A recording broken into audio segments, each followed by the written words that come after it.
Imagine करो कि एक सुबह आप सोकर उठे और आपके पूरे मोहल्ले के चारों तरफ एक ऊंची पक्की दीवार खड़ी कर दी हो। आप उस जगह से बाहर नहीं जा सकते और रात के वक्त इतना सन्नाटा होता है कि दीवार के दूसरे कोने पर किसी के खांसने की आवाज भी साफ सुनाई देती है। डर का ये माहौल किसी एक इंसान का नहीं बल्कि हर इंसान का था, चाहे वो छोटा बच्चा हो या कोई बड़ा बुजुर्ग। ये कहानी है वर्ल्ड वॉर 2 के दौरान एक वर्ल्ड वॉर गेटो की, जहां हर हफ्ते नाजी सोल्जर्स आते थे और लोगों को उठाकर अपने साथ ले जाते थे। इस दर्दनाक खेल को वो लोग सिलेक्शन कहते थे। ये कोई नहीं जानता था कि अगला नंबर किसका होगा और इसी खौफनाक माहौल में रहता है 11 साल का छोटा बच्चा एलेक्स। एलेक्स के पास डर से बचने के लिए सिर्फ 2 चीजें थी। एक उसका पेट चूहा जिसका नाम स्नो है और दूसरी उसके अंकल बोरूश की दी हुई किताब रॉबिन्सन क्रूसो। लेकिन ये कहानी किसी फिल्म की नहीं बल्कि एक ऐसी सच्ची घटनाओं पर आधारित कहानी है जो आपकी रूह कांपने पर मजबूर कर देगी।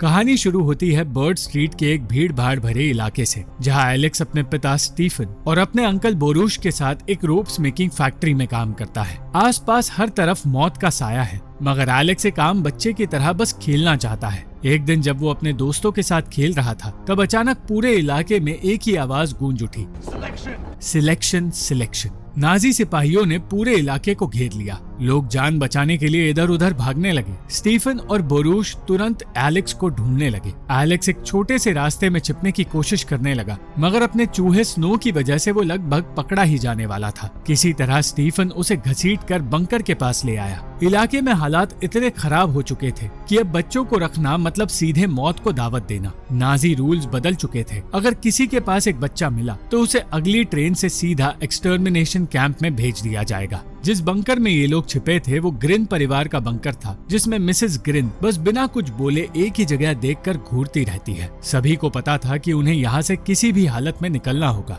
बोरूश, जो एक मजेदार और दिलचस्प इंसान है, उसने एलेक्स को एक पुराना ताबीज दिया ताकि वो बुराई से बच सके। वो एलेक्स को अलग अलग तरह की नॉट्स बांधना भी सिखाने लगा, जैसे कि बो लाइन नॉट, जो आगे चलकर एलेक्स की जिंदगी बचाने में सबसे बड़ा हथियार बनने वाला है। लेकिन सुकून की ये घड़ियां ज्यादा देर तक टिकती नहीं। अगले ही दिन फैक्ट्री में काम करते वक्त नाजी सिपाही इंस्पेक्शन के लिए आते हैं। एक क्रूर ऑफिसर एक एक करके लोगों की उम्र पूछता है और उन्हें ट्रक्स में ठूसना शुरू कर देता है। स्टीफन और बोरूश एलेक्स को छुपाने के लिए पूरी जान लगा देते हैं। एलेक्स को आगे चलकर अपनी हिफाजत खुद करनी होगी, इसलिए बोरूश और स्टीफन उसे छिपकर एक गन चलाना भी सिखाते हैं। एलेक्स को समझ नहीं आता कि उसे एक माइनर होने के बावजूद बंदूक चलाना क्यों सिखाया जा रहा है, लेकिन उसके पिता जानते थे कि आने वाला वक्त कितना भयानक होने वाला है। और वही हुआ जिसका सभी को डर था। एक दिन अचानक किसी ने नाजियों को खबर दे दी। पूरे इलाके को खाली करवाने के लिए हजारों सोल्जर्स घुस आए। फैक्ट्री को घेर लिया गया। अफरा तफरी मच गई। स्टीफन और बोरूश समझ जाते हैं कि अब बचने का कोई रास्ता नहीं है। बोरूश तुरंत एलेक्स को छिपने के लिए कहता है। तभी एलेक्स के पिता स्टीफन उसे पकड़ते हैं और उसकी आंखों में आंखें डालकर एक ऐसी बात कहते हैं जो एलेक्स की जिंदगी का मकसद बन जाती है। वो कहते हैं कि चाहे जो भी हो जाए वो एलेक्स के लिए लौट कर आएंगे, इसलिए एलेक्स को उनका इंतजार करना होगा। एलेक्स कुछ भी समझ पाता उससे पहले ही नाजी सिपाही उसके पिता और अंकल को घेर लेते हैं और उन्हें भीड़ में ढकेल देते हैं।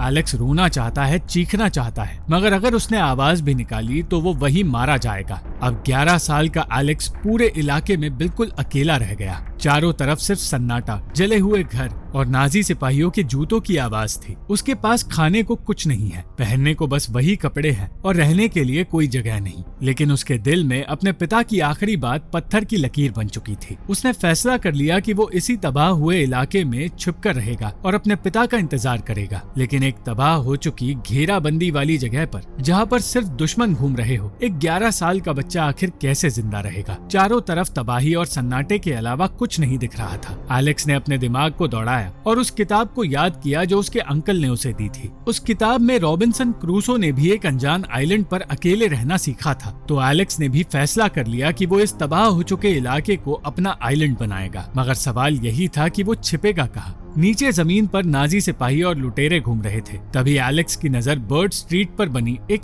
ऐसी मल्टी स्टोरी बिल्डिंग पर पड़ी जिसका ऊपरी हिस्सा आधे से ज्यादा टूट चुका था। वहाँ तक पहुँचने का कोई नॉर्मल रास्ता नहीं था और इसी वजह से वो जगह सबसे सेफ थी। एलेक्स ने अपने अंकल बोरूश की सिखाई हुई बोलाइन नॉट वाली रस्सी का इस्तेमाल किया। वो बड़ी मेहनत और जान जोखिम में डालकर इमारत के टॉप फ्लोर पर पहुंचा। वहाँ एक छोटा सा लॉफ्ट था। एलेक्स ने वहाँ अपना एक सीक्रेट हाइड आउट या छुपने की जगह बना ली। उसने वहाँ रस्सी की एक सीढ़ी बनाई जिसे वो ऊपर खींच लेता था ताकि नीचे से किसी को शक ना हो। उसके पास खाने के नाम पर सिर्फ कुछ सूखी रोटियां और पानी थे, मगर उसका सबसे बड़ा साथी उसका छोटा सा चूहा स्नो बना। एलेक्स उससे बिल्कुल वैसे ही बात करता था जैसे रॉबिन्सन क्रूसो अपने साथी फ्राइडे से करता था। दिन बीतते गए। एलेक्स रोज सुबह छिपकर नीचे देखता और इंतजार करता कि शायद उसके पिता स्टीफन वापस आ जाए, मगर दिन हफ्ते में बदलने लगे। एक दिन खाना ढूंढते वक्त एलेक्स को जमीन पर दो लोग नजर आए जो बचे हुए सामान की चोरी कर रहे थे। एलेक्स उनसे खाना मांगने की कोशिश करता है,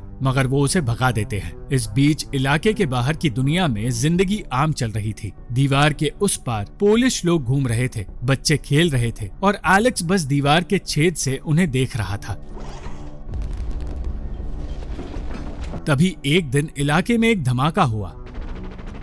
इलाके के अंदर बचे हुए कुछ क्रांतिकारी और नाजी सिपाही के बीच जबरदस्त फायरिंग शुरू हो जाती है। एलेक्स अपने हाइड आउट से सब कुछ देख रहा था। एक पोलिश क्रांतिकारी जिसका नाम हेनरिक था, वो गोली लगने से जख्मी हो जाता है और उसके साथ एक दूसरा बंदा फ्रेडी उसे बचाने की कोशिश करता है। फायरिंग के बीच एक नाजी सिपाही उनके बिल्कुल पास पहुंच जाता है। एलेक्स को समझ आ जाता है कि अगर उसने कुछ नहीं किया तो ये सिपाही उन्हें मार देगा। एलेक्स के हाथ कांप रहे थे, इसलिए उसने वो बंदूक निकाली जो उसके पिता ने उसे दी थी। उसने निशाना साधा, सांस रोकी और ट्रिगर दबा दिया।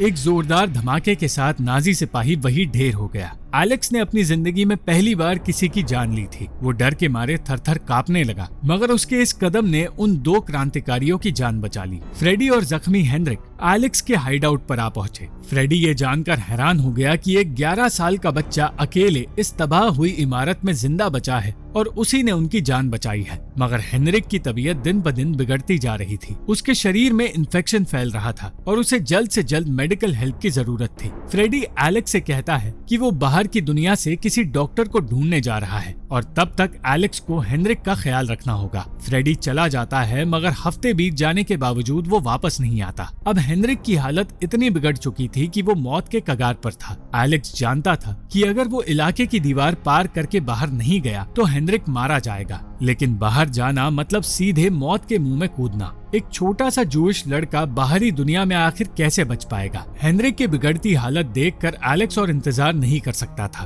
फ्रेडी ने उसे एक खुफिया रास्ता बताया था जो इलाके के अंदर से दीवार के बाहर तक निकलता है। एलेक्स ने रिस्क लेने का फैसला कर लिया था। वो चोरी छिपे उस इलाके की दीवार के बाहर निकला और पहली बार एक आम शहर की सड़कों पर उसने कदम रखे। बाहरी दुनिया में लोग चैन से घूम रहे थे, दुकानें खुली थी, जैसे कि उन्हें पता ही ना हो कि दीवार के उस पार लोग मौत के डर में जी रहे हैं। एलेक्स एक डॉक्टर के क्लिनिक को ढूंढते हुए डॉक्टर स्टुजिंस्की के पास पहुंचता है। ये डॉक्टर एक समझदार इंसान था जो चोरी छिपे लोगों की मदद करता है। एलेक्स उन्हें बताता है कि उसके दोस्त को उनकी जरूरत है और उसे दवाइयाँ चाहिए। डॉक्टर एलेक्स को पहचान जाता है और समझ जाता है कि वो इलाके से आया है, लेकिन बिना कोई सवाल पूछे वो उसे जरूरी दवाइयाँ और खाना दे देता है। वही एलेक्स की मुलाकात स्टासिया नाम की एक छोटी सी पोलिश लड़की से होती है। स्टासिया बिल्कुल मासूम थी और एलेक्स से दोस्ती करना चाहती थी। एलेक्स के लिए ये सब कुछ एक सपने जैसा था। इतने महीनों बाद किसी ने उसे इंसान की तरह देखा और उससे बात की, लेकिन डॉक्टर के क्लिनिक से बाहर निकलते ही एलेक्स पर कुछ लोकल गुंडों की नजर पड़ जाती है। वो उसे एक जूइश लड़का समझकर पकड़ने की कोशिश करते हैं और चिल्लाने लगते हैं। स्टासिया वहां आकर उन गुंडों को उलझा देती है और एलेक्स की जान बचा लेती है। दोनों एक दूसरे से वापस मिलने का वादा करते हैं और कुछ ही दिनों में हेनरिक की तबीयत में सुधार आने लगता है। लेकिन एक दिन जब एलेक्स स्टासिया से मिलने बाहर जाता है तो स्टासिया उसे बताती है कि वो और उसकी माँ ये शहर छोड़कर जा रहे हैं क्योंकि जंग अब और खतरनाक होने वाली है। स्टासिया एलेक्स को अपने साथ चलने के लिए कहती है ताकि एलेक्स वहाँ से निकलकर उनके साथ उनके गांव में रह सके। स्टासिया की माँ भी एलेक्स से कहती है कि उसके पिता के लौटने का चांस बहुत कम है, इसलिए उसे अपनी जिंदगी बचा लेनी चाहिए। एलेक्स के सामने अब तक का सबसे बड़ा कंफ्यूजन था। एक तरफ एक सेफ जिंदगी और स्टासिया का परिवार था, तो दूसरी तरफ वो तबाह हो चुका इलाका और उसके पिता की आखिरी बात कि उसे उनका इंतजार करना होगा। एलेक्स जानता था कि अगर वो यहाँ से चला गया तो जब उसके पिता वापस आएंगे तो उन्हें लगेगा कि उनका बेटा मर चुका है। हेनरिक, जिसकी जान एलेक्स ने दवाइयाँ लेकर बचाई थी, वो अब काफी हद तक ठीक हो चुका था। उसे पता था कि अब इलाके में रहना मतलब सीधे मौत को दावत देना है। हेनरिक एलेक्स को समझाता है कि क्रांतिकारी उन्हें बाहर निकालने वाले हैं और एलेक्स को भी उनके साथ चलना चाहिए। वो एलेक्स से कहता है कि उसके पिता के इतने महीनों बाद वापस आने का कोई चांस नहीं,